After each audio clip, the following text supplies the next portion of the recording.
Vagas para júnior em 2026. Como conseguir a sua primeira vaga como júnior, ou se realocar nesse cenário hoje em dia onde está tão competitivo? Passando aqui pelo cenário, né? Só recapitulando.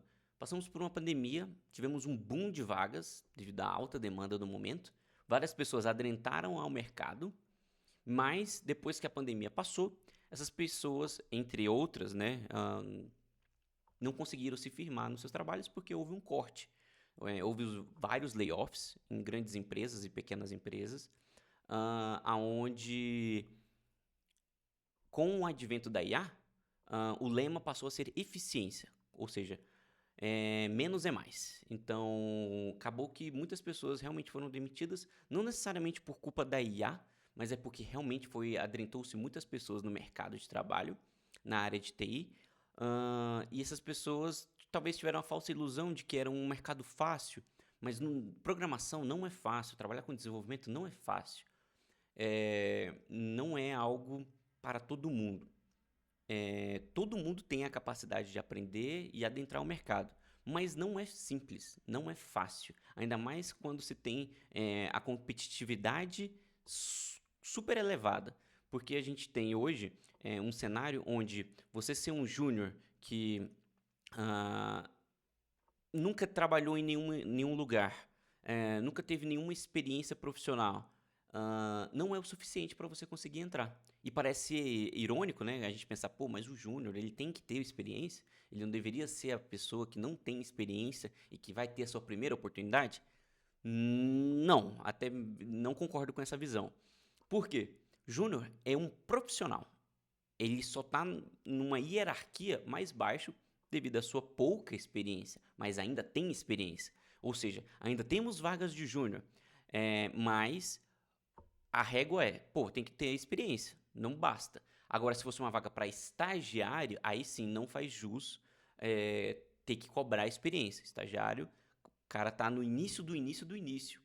Mas um júnior, ele já passou por esse estágio. Ele já passou pelo voluntariado, que são oportunidades onde as pessoas vão conseguir ali ter a sua experiência profissional de fato para poder adentrar o mercado como júnior, que, como eu falei, é um profissional, é a carteira assinada, né, se for CLT ou um contrato PJ, e vai ter ali um contrato ali de firmado de 8 horas diárias e vai ter que cumprir entrega. Vai ter prazo, vai ter demanda, vai ter responsabilidade. Claro que isso tudo é proporcional à senioridade. Esse é o limiar ali. Então, por isso que a gente fala júnior. É o cara que tem uma régua de responsabilidade um pouco mais baixa, porque a responsabilidade recai aos mais experientes. Ou pelo menos deveria, né?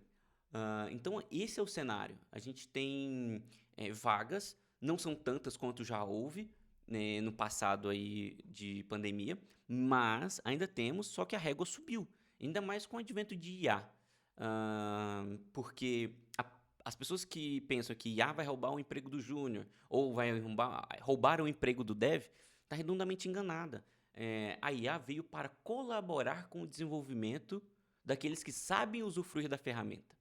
Então, se você entende como usa, se você entende os fundamentos, se você sabe o que tem que fazer, você delega aquilo para IA, aprende, né? Você tem que aprender e se capacitar ali com prompt engineer, fine tune, saber o que é um treinamento ali de machine learning, entre outras coisas, MCP, LangChain, enfim, entre várias coisas correlacionadas a esse novo universo. Isso que você tem que aprender vai te colaborar para você adentrar no mercado de trabalho, porque você consegue usar as ferramentas a seu favor.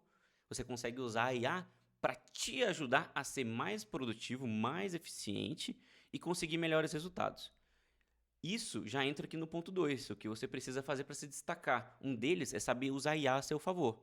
Estudar, entender os fundamentos e saber como que a IA pode pegar esses fundamentos e resolver os seus problemas de forma rápida, eficiente, colaborativa. Não é. Hoje em dia se tem muito aquela ideia de vibe coding, que é produzir um sistema. As pessoas perturbaram a ideia um pouco, eu acho, que é produzir um sistema inteiro só com um prompt e a IA tocando o terror ali para poder produzir um sistema inteiro. É possível? É possível. Mas à medida que esse sistema aumenta, à medida que ele escala, o contexto fica maior e a eficiência da IA diminui. Então, saber usar a IA a seu favor é uma ferramenta aliada do dev e não um inimigo, um substituto. Porque, como eu falei, o contexto vai aumentando. A IA não consegue comportar todo esse contexto. E o número de código legado que ela vai deixando extremamente rápido, porque o código que ela faz hoje é legado daqui 2 semanas. E aí, por que eu falo que é legado? Porque daqui 2 semanas, quem fez o prompt, quem leu o código, quem fez o Ctrl+C, Ctrl+V, não sabe debugar aquele código. Não sabe entender quais são as regras de negócio ali. Não sabe entender por que o sistema dela está crashando depois ali de preencher 10 campos no formulário. Por que o sistema dela parou de escalar? Por que o sistema está sendo derrubado toda vez que bate ali um pico de 1.000 usuários? Por que a segurança é um problema? Por que roubaram as minhas API keys aqui, dos serviços que eu uso de terceiro? Por que defraudaram e roubaram os meus dados?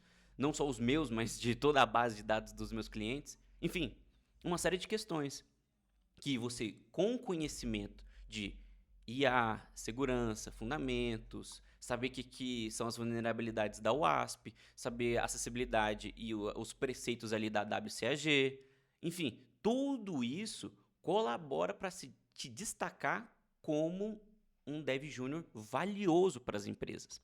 E sem contar que você fazendo os projetos pessoais, desenvolvendo produtos por sua conta e risco, não precisa escalar isso e ir muito longe, mas apenas de você colocar um produto para rodar em produção, mesmo que ele tenha pouco ou nenhum acesso, mas que quando ofertado ali como exemplo no seu currículo, os recrutadores conseguirem olhar o seu projeto, já te capacita como experiência.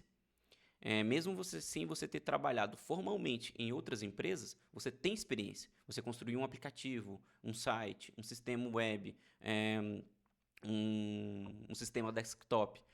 Você tem ali o código, você tem o GitHub, você tem ali plataformas, Netfly, Vercel, entre outras, para você poder subir ali a sua aplicação. E aí é o que destaca também o Dev Júnior, porque ter essas experiências, saber CI/CD, sem contar o básico do básico, que é o core para qualquer pessoa que adentra o mundo de desenvolvimento, que é Git, HTTP Code, saber como que a internet funciona. Existem vários vídeos aqui no YouTube que falam sobre, digamos, o Common Core de conhecimentos que um dev deve ter. Então, eu acho que partir desse preceito é o ideal para você se destacar. E o que não pode faltar no seu currículo? Como eu falei, projetos e impacto. Se você não tem experiência, o primeiro objetivo seu é obter experiência. Como eu falei, você pode obter isso desenvolvendo projetos próprios, SaaS, e demonstrando o impacto deles. Então, pegar uma ideia de negócio e realmente resolver aquele problema. Então, fazer um sistema ali e colocar ele para funcionar. Trabalhar como voluntariado, trabalhar em projetos ali locais, digamos assim, né? Você, sei lá, conhece alguém do seu círculo pessoal que está tendo um problema e que você acha que pode resolver isso com código, vai lá e resolve e mostra. Olha, eu resolvi o problema de tal pessoa, esse era o negócio e o impacto foi 40% de lucro a mais no final do mês. Ele já tinha um sistema, eu fui lá e dei uma ajuda e reduzi ali o número de bugs. Eliminei todos os bugs que tinha em produção. Consegui aumentar a cobertura de testes. Consegui desenvolver uma pipeline ali que vai fazer o CI/CD com zero downtime. Entre outras questões, você tem que mostrar impacto. É você vender o seu peixe de eu sou um dev júnior, mas aonde eu atuei, aonde eu trabalhei, eu consegui gerar impacto positivo e fiz a diferença. Porque no final as empresas estão procurando por isso. Então é uma forma de destacar. Melhorar a sua comunicação e trabalhar isso para que você consiga demonstrar com clareza na hora da entrevista é essencial. E o que não fazer? A primeira coisa é mentir. O grande erro dos desenvolvedores júniores é achar que mentindo ele vai conseguir aquela vaga. Talvez até consiga a vaga, mas se manter provavelmente deve ser outra história. Porque provavelmente os problemas vão ser jogados em cima dele e ele não vai saber lidar. E aí, quando eu não conseguir performar, vai ser questionado, uai, você não disse que sabia lidar com esses tipos de problema? Tá aí a oportunidade, por que que você não consegue performar? Então, a primeira coisa é, nunca minta. Seja honesto. Se alguém te perguntar se você já cometeu algum problema, se já causou algum bug em produção, se a pessoa falar que não, das duas uma, ou ela está mentindo, ou ela tem pouca ou nenhuma experiência.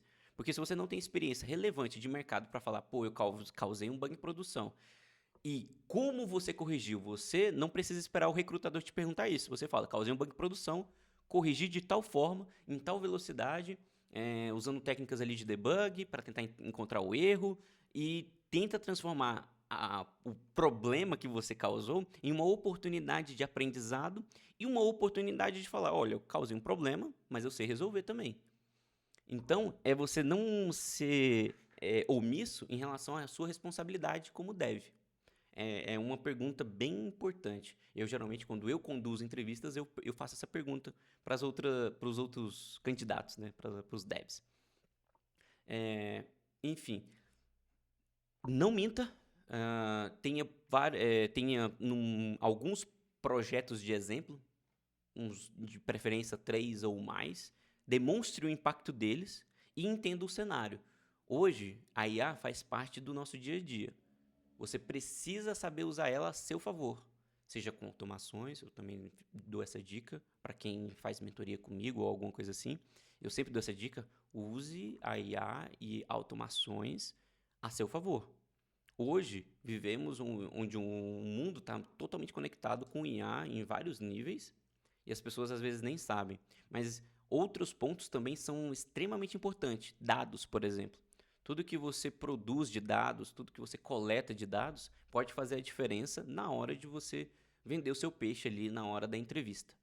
Então, a minha dica é, primeiro, calma, as oportunidades estão por aí. Eu sei que não está fácil, a régua subiu muito, mas seguindo essas dicas e fazendo uma análise cuidadosa desses dados, categorizando, estudando e aprendendo os fundamentos, provavelmente a sua oportunidade de se destacar vai aumentar ainda mais. E se você tiver mais alguma dica, eu peço que coloque aqui nos comentários e vamos tentar fazer um lugar aqui receptivo para a gente tentar se resolver aqui e solucionar a maioria das dúvidas que aparecerem aqui no chat, porque eu sei que tem muito dev que está assim, com muito conhecimento, mas ainda está perdido de como usar ele a seu favor. Beleza? Falou e até mais.